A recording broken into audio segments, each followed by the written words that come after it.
हमने खा लिया पी लिया, कोई काम भी नहीं किया, फिर भी थके थके से नजर आ रहे हैं।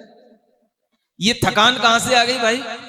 कुछ काम तो किया ही नहीं, खाए पिए पड़े हो और थक भी रहे हो।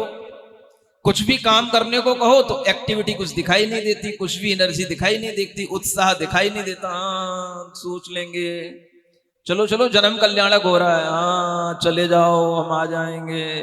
सोचते सोचते 10 बज गई, हो गया जन्म कल्याणक। ये बेचैनियां, ये थकान जो दिमाग को एक्टिव नहीं रखती, दिमाग को एनर्जेटिक नहीं रखती, ये सब इस वात की बीमारी के रोग के लक्षण है। ये आप ठंडा पानी मुंह से पी रहे हो, आपके भीतर वात उत्पन्न होगी, वह वात आपके शरीर में तरह तरह के दर्द पैदा करेगी, शरीर के किसी भी पार्ट में दर्द पैदा करेगी। और खास तौर से जो जॉइंट्स पेन होते हैं, दर्द सबसे पहले वहां से शुरू होता है, क्योंकि हवा को वहां पर रुकने का स्थान मिलता है, जॉइंट के स्थान पर। इसलिए सबसे ज्यादा घुटनों के, कमर के, गर्दन के ये दर्द शुरू होते हैं, क्योंकि ये वो जॉइंट पेन होते हैं और ये वात के कारण से होते हैं। आपको पता नहीं, हम अच्छे वाले बैठे थे, रात को सोए थे बढ़िया कूलर की हवा में, सुबह उठे तो पूरी गर्दन अकड़ गई, पूरा दर्द हो रहा है, न जाने क्या हो गया। मूर्खानंद सरस्वती, क्या हो गया? इतनी ठंडी हवा में तुम लेट गए, सो गए कि गर्दन वैसी की वैसी अकड़ी रह गई। ये उस बात का प्रकोप आपने रात में सोते समय बढ़ा लिया। सुनते हो, ये तरीके होते हैं। मरने के कई तरीके हैं, जीने के भी कई तरीके होते हैं। आदमी आज जीने के सही तरीके नहीं जानता, इसलिए जल्दी मर रहा है, बिना वजह के रोगों का ग्रास बन रहा है। और उनमें ये सबसे बड़ी बीमारियां आती हैं तो इसी कारण से आती हैं। एसी में, ठंडी में ज्यादा बैठना आपको थकान देने वाला होता है, आपके अंदर वात रोग उत्पन्न करने वाला होता है। जो लोग दिन भर एसी में काम करते हैं, आप देखना धीरे धीरे उनके जीवन से एक जो उत्साह का भाव रहता है, उनके जीवन में जो एक आनंद का भाव रहता है, वो धीरे धीरे उनके दिमाग से चला जाता है।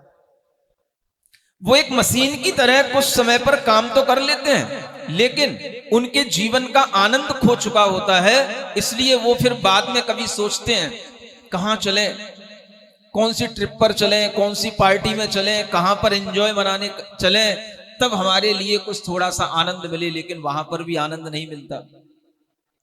घटनाएं घट जाती हैं, लोग डर जाते हैं और फिर सीज फायर हो जाता है। हो तो गया, लेकिन अब करें क्या, दिमाग तो जैसा था वैसा ही है। तो ये सब जो चल रहा है, इस सब के पीछे हमें देखना है निमित्त और नैमित्तिक ये कार्य है। निमित्त आपके सामने जैसा होगा, नैमित्तिक कार्य वैसा ही घटित होगा। अगर आपके लिए अज्ञानता के निमित्तों के बीच में बैठे हो तो आपको अनेक तरह की नैमित्तिक बीमारियां आ जाएंगी। ये वात की बीमारियां इस तरह के ठंडी वस्तुएं ज्यादा खाने से भी आती हैं, ठंडा पानी ज्यादा पीने से आती हैं, आइसक्रीम ज्यादा खाने वाले बच्चे, कोल्ड ड्रिंक ज्यादा पीने वाले बच्चे जरूर एसिडिटी के शिकार होते हैं या वात के शिकार होते हैं। और उनके लिए धीरे धीरे भूख मंद हो जाती है, भूख नहीं लगती। इच्छा तो होती है खाने की, लेकिन भूख नहीं लगती। खाएं तो वह पचता नहीं है। जबरदस्ती मम्मी पापा कुछ खिला भी दें तो वो पचता नहीं है, फिर वो चिल्लाता है, लो तुम्हारे कहने से जबरदस्ती खा लिया ना, अब लो बीमार पड़ गया। सुनते हो, ये सब क्या हो रहा है? ये सब अज्ञानता के कारण से हो रहा है, ये सब हमारी मूर्खता के कारण से हो रहा है। शरीर का विज्ञान कहता है कि आपको अगर अपने शरीर को स्वस्थ बनाए रखना है तो शरीर का एक टेम्परेचर होता है। वो टेम्परेचर आपके थर्मामीटर में नहीं आता, वो टेम्परेचर आपको डॉक्टर बताएगा। शरीर का एक टेम्परेचर होता है और उस टेम्परेचर के अकॉर्डिंग अगर वो वस्तुएं आप सेवन करोगे तो आपके लिए वह बॉडी फिट रहेगी, आपका स्वास्थ्य अच्छा रहेगा, आपका शारीरिक और मानसिक संतुलन बना रहेगा। चाहे वो पानी हो, चाहे खाने पीने की चीजें हो। निमित्त के अनुसार अगर आपके अंदर परिवर्तन आता है तो वह परिवर्तन दोनों रूपों में हो सकता है। वह आपकी प्रकृति को अच्छा भी बनाए रख सकता है और वह आपके अंदर विकृति भी पैदा कर सकता है। आपको पता होना चाहिए निमित्त, कौन से निमित्त से कौन सा कार्य हो रहा है। जितने भी कार्य होते हैं वो बहिरंग निमित्तों से होते हैं और अंतरंग निमित्त हमारी अपनी शक्ति होती है, हमारी अपनी योग्यता होती है। किसी का शरीर थोड़ी देर के लिए कुछ झेल लेता है तो वो समझता है नहीं मुझे तो कुछ नहीं होता। ज्यादातर बच्चों के साथ क्या होता है, कोई दूसरा बच्चा कोल्ड ड्रिंक पीता है, आइसक्रीम ज्यादा खाता है तो वो कहता है नहीं इसको तो कोई जुकाम नहीं होता। उसकी मम्मी उससे कहती है तेरे को जुकाम हो जाएगा तू मत खाया कर, नहीं मेरे दोस्त को तो कुछ नहीं होता मुझको क्यों हो जाएगा। तो उसे बताना चाहिए सबके शरीर की योग्यता अपनी अपनी अलग है। इंटरनल कॉज अलग है और एक्सटर्नल कॉज अलग है। तेरे शरीर में अभी तुरंत अगर कुछ तेरे साथ विपरीत होता है, निमित्त तेरे लिए गलत मिलते हैं तो विकृति आने की संभावना बनती है। इसलिए तू उससे अपनी तुलना मत कर। हो सकता है कि उसके लिए भी वह निमित्त धीरे धीरे काम अभी वो प्रकृति के साथ चल रहा है, 2 साल बाद 3 साल बाद उसके लिए भी वह विकृति पैदा होगी और वह लंबे समय की बीमारी के साथ होगी। तो ये धीरे धीरे निमित्तों के माध्यम से नैमित्तिक कार्य हमारे शरीर में होते रहते हैं। इसी तरह से निमित्तों के माध्यम से नैमित्तिक भाव हमारी आत्मा में भी उत्पन्न होते रहते हैं। जैसे निमित्त होते हैं वैसे भाव भी हमारी आत्मा में नैमित्तिक रूप से उत्पन्न हो जाते हैं। उन भावों के लिए भी सहकारी कारण बाहर की चीजें होती हैं, लेकिन उपादान तो हमारी योग्यता तो हमारे अंतरंग कारण के साथ चलती है। और इन दोनों कारणों के मिलने से जो पर्याय उत्पन्न होती है वह कार्य कहलाती है। वह कार्य रूप पर्याय अनित्य होती है और द्रव्य रूप जो एक कारण है वह नित्य होते हैं। आपको आज यहां पर बैठ करके यह सुनने को मिल रहा है, आपको आज यहां बैठ करके एक अच्छा मनोभाव आ रहा है। ये किसके कारण से आ रहा है? हमारे कारण से नहीं आ रहा। ये किसके कारण से आ रहा है? आप ये मानो, ये विचार करो कि यहां पर जो पंच कल्याणक के निमित्त से जिस प्रतिमा को जीवंत किया जा रहा है और जीव जिस प्रतिमा के माध्यम से गर्भ के बाद में जन्म के रूप में हमारे सामने आ रहा है, यह उस प्रतिमा की एनर्जी का, उस जीव के उस शक्ति का प्रभाव है जिसको उसमें प्रविष्ट होना है। और उस पंच कल्याणक का यह जो जन्म कल्याणक का प्रभाव है उसके कारण से आप सभी लोग यहां पर आज एकत्रित हुए हो। अब आप कहोगे कि जीव तो कहीं आया नहीं, लेकिन जिस जीव ने पहले कभी इस तरह से गर्भ जन्म आदि कल्याणकों की प्राप्ति की है, आज हम उसी जीव को याद करते हुए स्थापना निक्षेप से उस प्रतिमा के माध्यम से उसमें आरोपण कर रहे हैं। ये प्रभाव उस जीव का है जिसके माध्यम से वह प्रतिमा आज भी जीवंत हो जाएगी और उसमें वह जीवत्व दिखाई देगा।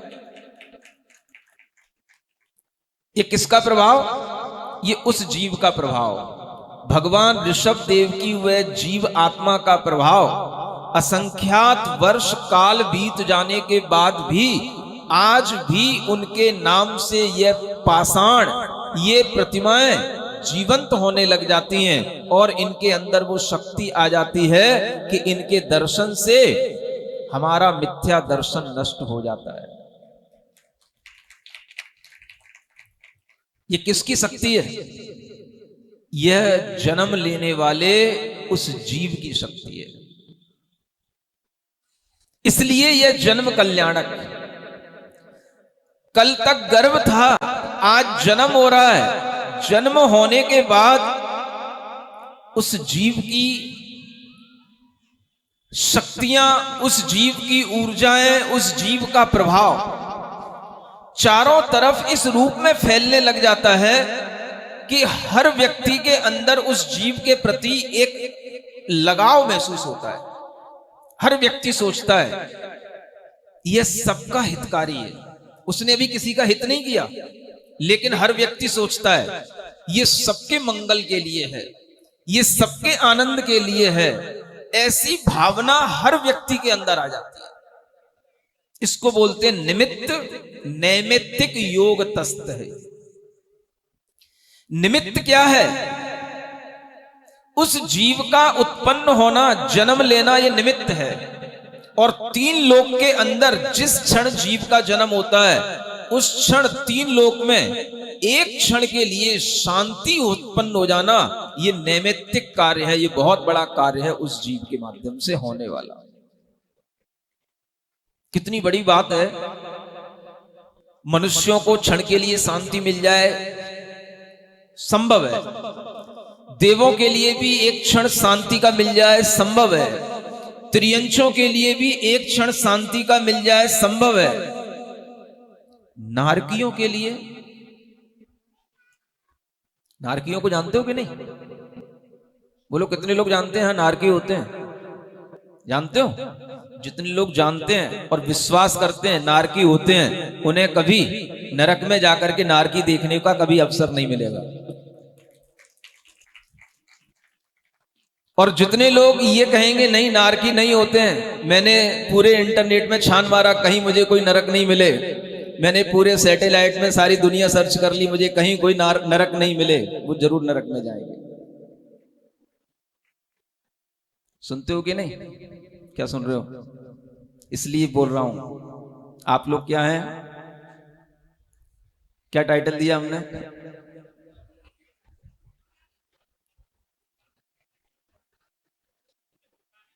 क्या बोल रहे? हाँ, याद दिला दिया करो।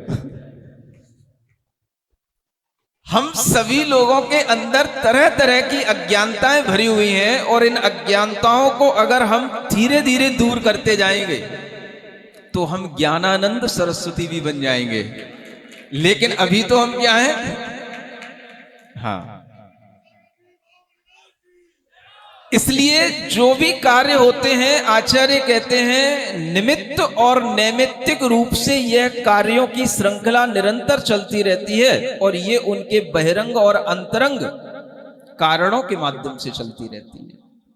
निमित्त हमारे सामने, कितना बड़ा निमित्त। जब उस तीर्थंकर बालक जैसे जीव का जन्म हो, उस निमित्त में कितनी पोटेंशियल होती है, आप एक क्षण के लिए विचार करो। कहां ऊर्ध्व लोक, कितना बड़ा वैमानिक देवों का लोक, कितना नीचे सात राजू जाकर के नरक लोक, और उन नारकियों को भी एक क्षण के लिए शांति महसूस हो जाना। सिद्धांत कहता है कि वहां का वातावरण ऐसा होता है, या तो वो बिल्कुल आग का वातावरण होगा या बिल्कुल ठंड का वातावरण होगा। एक्सट्रीम रूप से हीट होगी या एक्सट्रीम रूप से वहां पे कोल्ड होगा, और दोनों ही वातावरण हमारे लिए विपरीत होते हैं। उस वातावरण में सब नारकी जहां एक दूसरे को मारते हैं, काटते हैं, पूरा का पूरा ऐसा दुखमय वातावरण होता है। उस दुखमय वातावरण में सुख शांति का एक क्षण भी नहीं मिलता, लेकिन उस नारकी को भी एक क्षण सुख का मिल जाता है। उसे महसूस तो होता होगा, ये क्षण मुझे सुख महसूस हुआ। वातावरण वही है, लेकिन वह सुख महसूस हुआ तो क्यों हुआ? तीन लोक के सब जीवों का हित करने वाला जीव तीर्थंकर बालक का जन्म हुआ, इसलिए उन नारकियों को भी सुख मिला जिन्हें कभी भी और किसी कारण से सुख मिलने की कोई संभावना नहीं है। ये कितनी बड़ी चीज होती है। उसे हम निमित्त कहेंगे, जिसके माध्यम से इतना बड़ा नैमित्तिक कार्य होता है। भवनवासी देव होते हैं, व्यंतर देव होते हैं, ज्योतिषी देव होते हैं, वैमानिक देव होते हैं। सबके यहां पर अलग अलग तरह की से सूचनाएं पहुंच जाती हैं। किसी के यहां घंटे बजने लग जाते हैं, किसी के यहां शंख बजते हैं, किसी के यहां सिंहनाद होता है। ये सब अपने आप होने लग जाता है जैसे ही उस तीर्थंकर बालक का जन्म होता है। और सभी देव लोग अपने आप इस तरह की अपने अपने स्थानों में जब ये घटनाएं देख लेते हैं, ये क्या हो रहा है, ये अपने आप घंटे क्यों बजने लगे, अपने आप ये शंखनाद कहां से होने लगा, ये सिंहनाद कहां से हो रहा है, सोच लेते हैं हाँ जरूर कोई ना कोई महाविभूति का जन्म हुआ है। और तुरंत उनके लिए आदेश आता है सौधर्म इंद्र का, कहां बैठे हो, चलो सब उधर। कहां? सब अयोध्या पहुंचो। जो अयोध्या अभी गाजियाबाद में बनी हुई है उस अयोध्या में पहुंचो और वहां जाकर के भगवान का जन्म कल्याणक मनाओ। आदित्य वर्ल्ड सिटी में जहां बनेगी वहीं तो पहुंचेंगे। तो वे सारे देव अपने आप इस तरह से योजना बना करके सेना लेकर के जन्म उत्सव मनाने पहुंच जाते हैं। घर परिवार के लोगों को तो कुछ पता ही नहीं होता है हो क्या रहा है। उन्होंने तो किसी को फोन ही नहीं किया, फोन करने का भी टाइम नहीं मिल पाया कि देख तो पाए, पहले समझ तो ले क्या हुआ, कौन हुआ और होने के बाद में कैसा हुआ। इतनी देर में तो वहां सारी की सारी देवों की सेना आके खड़ी हो गई। तो माता पिता को तो फोन भी करने का टाइम नहीं मिला। वो फोन सब किसने लगा दिए? वो सब उसी बालक ने लगा दिए जो अभी अभी जन्म लेकर के इस जमीन पर आया है और उसने आते ही जमीन को हिला दिया। सुनते हो? इसलिए शास्त्रों में लिखा रहता है तीर्थंकर नाम कर्म जो होता है ये कर्म है, ये कर्म का प्रभाव है। तीर्थंकर नाम कर्म की प्रकृति 3 लोक में क्षोभ उत्पन्न कर देती है। क्या उत्पन्न कर देती है? क्षोभ। क्षोभ जानते हो? हाँ, एक क्षोभ का वातावरण। अब लोग जब इस लाइन को पढ़ते हैं तो वो समझते हैं क्षोभ तो बहुत गलत चीज है। क्षोभ तो वो होता है जैसे अभी पाकिस्तान ने कर दिया इंडिया पर, ये जो भारत पाकिस्तान के बीच में होने लगा ये क्षोभ हो जाता है। इससे भी बढ़कर के क्षोभ का मतलब हर आदमी का दिमाग हिल जाए, हर आदमी का चिंतन और कहीं ना जाए, उसी के बारे में सोचे, इसका नाम है क्षोभ। और ऐसा क्षोभ वह जीव उत्पन्न कर देता है जिसके कारण से हर व्यक्ति उसके बारे में सोचने लग जाता है यहां क्या हो रहा है, आकाश ये देवों से क्यों भरा पड़ा है, इस अयोध्या में ऐसा क्या अनोखा हो रहा है। तो लोग चर्चा करने लग जाते हैं एक जीव का जन्म हुआ है, एक तीर्थंकर बालक का जन्म हुआ है जिसका नाम आज सुमेरु पर्वत पर स्वयं सौधर्म इंद्र रखेगा। ऐसा क्षोभ जिसको बोलते हैं तहलका। फिल्म तो देखी होगी ना, फिल्म के नाम पे देखो तो खुश हो जाते हैं। तहलका भी इसी तरह का शब्द है। तीनों लोकों में क्षोभ उत्पन्न हो जाना, हर आदमी के लिए डिस्टरबेंस हो जाना। डिस्टर्ब क्या हो गया? सब अपने अपने काम में लगे थे, सब अपने अपने शेड्यूल में चल रहे थे, अचानक से पता पड़ा नहीं कहां जाना है, हाँ जन्म कल्याणक बनाने जाना है आदित्य वर्ल्ड सिटी। इसका नाम क्या है? क्षोभ। तो आचार्य कहते हैं यह तीर्थंकर नाम कर्म की प्रकृति ऐसी है, इसका फल ऐसा है, जिसका जन्म नहीं हुआ उससे पहले से क्षोभ मचाना शुरू कर देता है वो, और आने के बाद तो दुनिया हिलाने लग जाता है। और वो कुछ नहीं करता है, अपने आप दुनिया उसके आसपास हिलती है। इतना बड़ा पुण्य होता है। ये कोई ईश्वर का डमरू नहीं होता, किसी का काम नहीं होता, ये सिर्फ कर्म का कार्य होता है। ये कर्म जो हमारी आत्मा में बंध को प्राप्त होता है हमारे ही पुण्यों से, हमारे ही भावों से, उस कर्म के निमित्त से इतना बड़ा नैमित्तिक कार्य हो जाता है। और ये नैमित्तिक कार्य होता है तो इसी का नाम है बहिरंग कारण और अंतरंग कारण की समायोजना हो जाती। अब जहां पर ये सुख शांति का वातावरण बन रहा है, उसके लिए वह जीव तो बहिरंग कारण हो गया। मान लो हमको आज सुख मिला उस जीव के जन्म से, तो वो जीव हमारे लिए क्या हो गया? वो हमारे लिए बहिरंग कारण है। हमारा अंतरंग कारण क्या है? हमारा मनोभाव जो हमारे अंदर सुख उत्पन्न कराया। और वह सहकारी कारण क्या है? यह समायोजना, पंच कल्याणक की यह समायोजना, ये एक दिन में नहीं हो जाती, अचानक से नहीं हो जाती, महीनों की तैयारियां की जाती हैं, तब ये समायोजना होती है। और तब जाकर के आपको ये क्षेत्र काल ये दिखाई देता है, जिस काल में बैठने पर आपके अंदर भाव आता है, हाँ ऐसे तीर्थंकर बालक का आज हमने जन्म कल्याणक देखा, मेरा जन्म सफल हो गया। सुन रहे हो कि नहीं? सबने देख लिया जन्म कल्याणक? नहीं देखा हो तो अभी भी कुछ बचा है, देख करके जाना। साक्षात तो हमें कब क्या देखने को मिलेगा ये बात अलग है, लेकिन हमारे सामने जब आसपास 10, 20, 40 किलोमीटर में कोई निमित्त मिलते हैं, तो हमें उनमें शामिल होकर के इस तरह के कार्य को देख करके अपने अंदर नैमित्तिक भाव उत्पन्न करते रहना चाहिए। ऐसा नहीं सोचना चाहिए हमने तो देखा है महाराज, हमारे मोहल्ले में भी हुआ है, हमारी कॉलोनी में भी हुआ है, हमारे शहर में भी पंच कल्याणक हुआ है। कितनी बार देखा? एक बार देखा, 2 बार देखा, कितनी बार देखा? सौधर्म इंद्र कितनी बार देखता है पंच कल्याणक? अपने असंख्यात वर्षों की आयु में न जाने कितने तीर्थंकरों के पंच कल्याणक कर लेता है, तब भी कभी अघाता नहीं है। अघाता माने हाँ, बोर नहीं होता है। सुन रहे हो? तुम तो कितने देख पाओगे? 5, 10, 20। वो तो न जाने कितने, और केवल भरत क्षेत्र के नहीं, ऐरावत क्षेत्र के, विदेह क्षेत्र के सब तीर्थंकरों के उसको पंच कल्याणक करने होते हैं, सबके जन्म कल्याणक मनाने होते हैं, और उतने ही उत्साह के साथ मनाएगा। अगर सौधर्म इंद्र के मन में कहीं भी खोट आ गया, तो उस बालक का इतना प्रभाव है कि वो उसी समय पर सौधर्म इंद्र को भी हिला देगा। ये बात सौधर्म इंद्र को पता होती है, और बालक के पास भी अवधि ज्ञान है, सौधर्म इंद्र के पास भी अवधि ज्ञान है, ये पता है।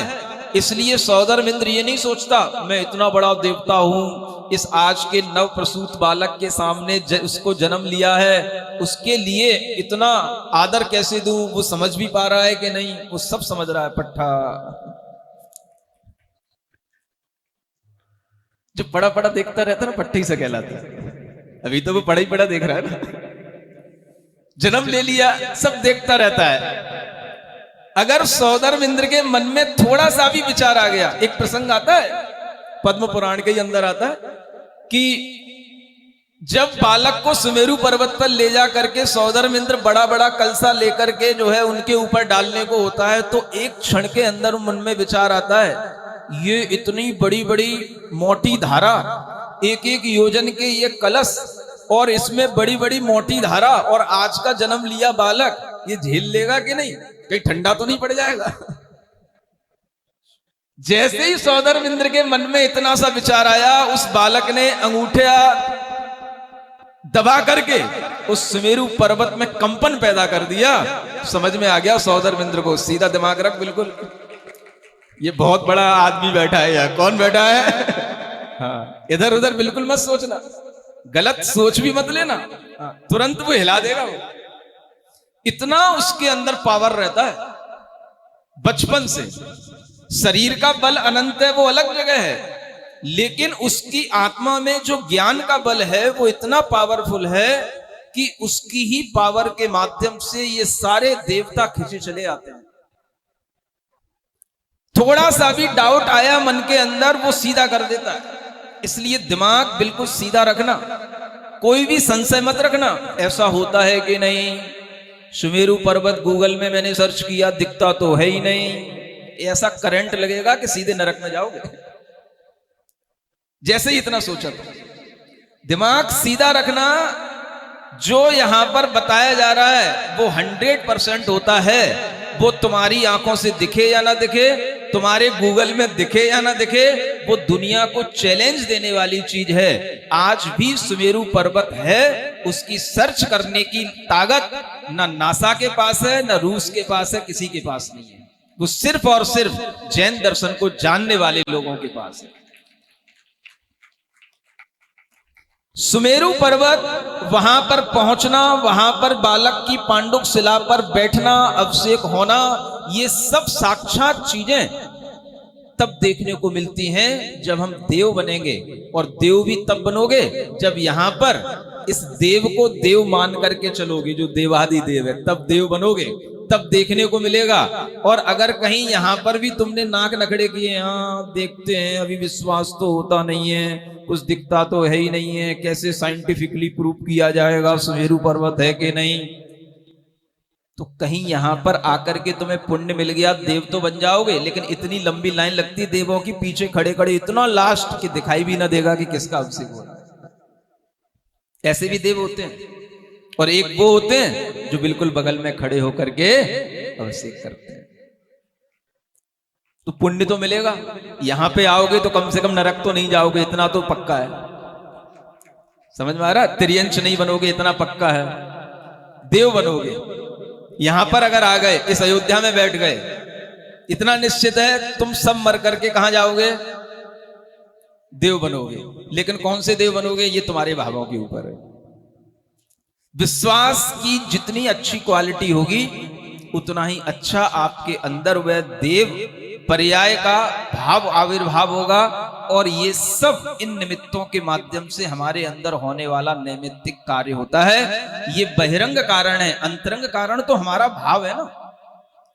हम अपने भावों को इन कारणों से कितना जोड़ रहे हैं, जितना जोड़ेंगे हमारे भावों में उतना ही ज्यादा परिवर्तन आएगा, विश्वास आएगा। और जितना विश्वास बढ़ेगा, हमारे कार्य की परिणति आगामी समय में मिलने वाले सुखों का जो कार्य होगा, चाहे वो मनुष्यत्व का सुख हो, चाहे देवत्व का सुख हो, ये सभी सुखों की प्राप्ति हमें पुण्य के माध्यम से होती है। और ये पुण्य कहां से मिलते हैं? तो इसी प्रकार के दृश्यों से अपने आप को एक मेक करने से मिलते हैं। इन दृश्यों से हमारे अंदर जब विश्वास आ जाता है, तो हमारे अंदर वह पुण्य भी आ जाता है कि कभी हम साक्षात इन दृश्यों को भी देख सकते हैं। समझ में आ रहा है कि नहीं? बोलो, कुछ ट्रांसफॉर्मेशन हो रहा है कि नहीं? फ्रॉम मूर्खानंद टू, हो रहा है कुछ ट्रांसफॉर्मेशन? तो फिर आज ये डिक्लेयर कर दें कि all are converted into Gyananand Saraswati. बोल दे, बोलो, आ रहा है कॉन्फिडेंस? हो गए हम ज्ञानी? इतना विश्वास आ रहा है। पांडुक शिला है, सुमेरु पर्वत है, तीर्थंकर होते हैं, नरक होते हैं, देव होते हैं।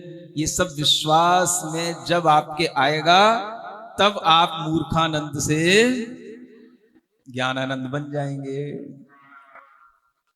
सुन रहे हो कि नहीं? तो कितने लोग ज्ञानानंद बन गए?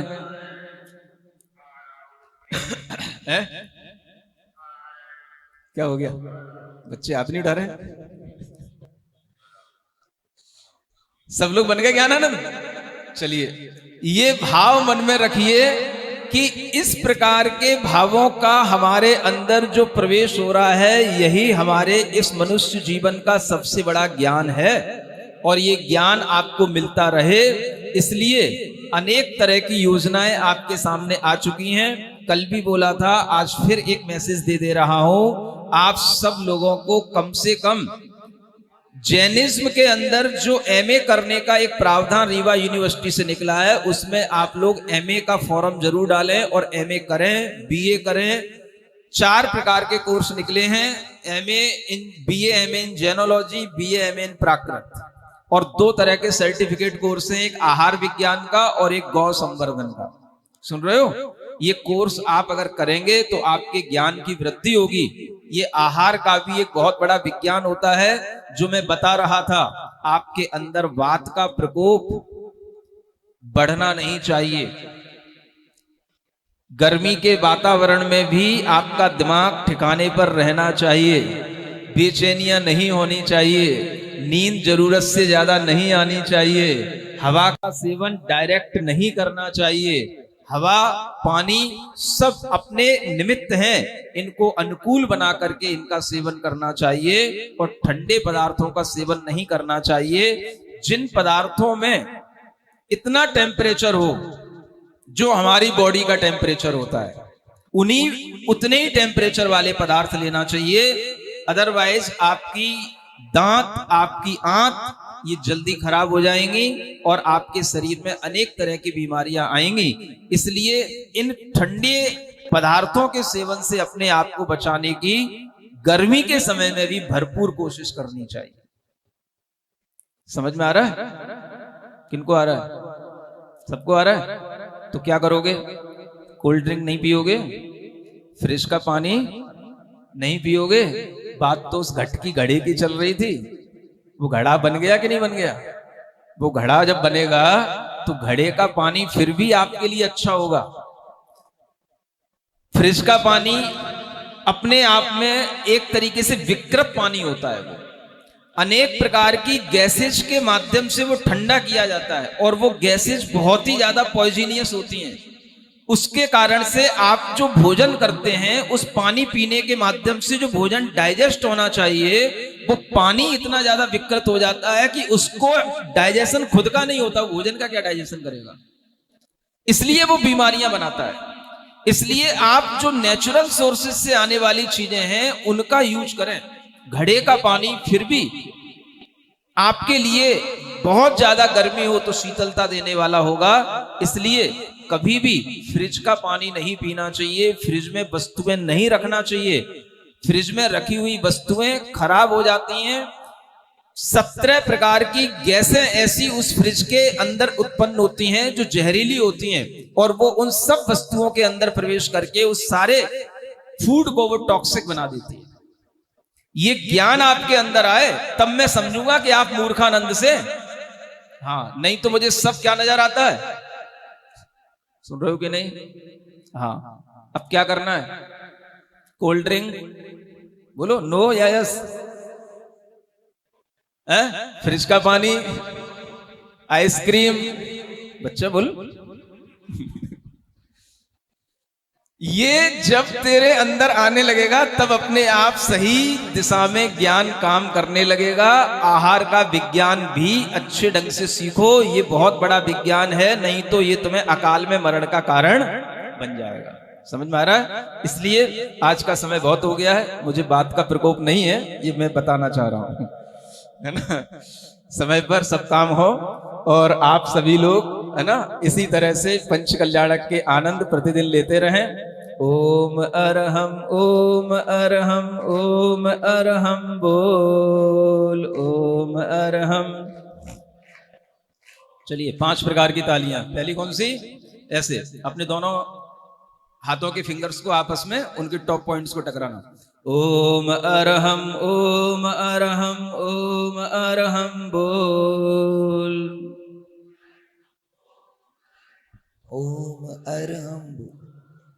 सभी कार्य की सिद्धि से तू पहले इसको बोल, सभी कार्य की। दूसरी ताली इस तरह से इंटरलॉक करके अपनी उंगलियों को आपस में, है ना। ओम अरहम, ओम अरहम। सभी कार्य की सिद्धि से तू, जिसने भी यह मंत्र पढ़ा, जिसने भी यह दुख सारा ही दूर किया, जिसने भी इसको ध्याया। तीसरी ताली आपके हाथों में जो ऊपर पर्वत बने हुए हैं इनको केवल टकराना, दोनों हथेलियों। जिसने भी इसको ध्याया, सुख का पारावार लिया, सुख का। इसकी महिमा, इसकी शक्ति, इसकी महिमा। अच्छे से करो, एक्टिव बने रहोगे। इसकी महिमा, इसकी शक्ति। चौथी ताली अपनी हथेलियों के साइड और बॉटम पोर्शन को, है ना, ठोकना। इसकी महिमा, इसकी शक्ति, इसकी महिमा नहीं सका कोई तौल, नहीं सका कोई। और पांचवी ताली पूरी। ओम अरहम, ओम अरहम, ओम अरहम बोल, ओम अरहम, ओम अरहम नमः, ओम अरहम नमः, ओम अरहम। अपने हाथों को घुसो, आंखों पे रखो और मंत्र पढ़ो। ओम अरहम परम शांति, ओम अरहम परम शांति, ओम अरहम परम शांति।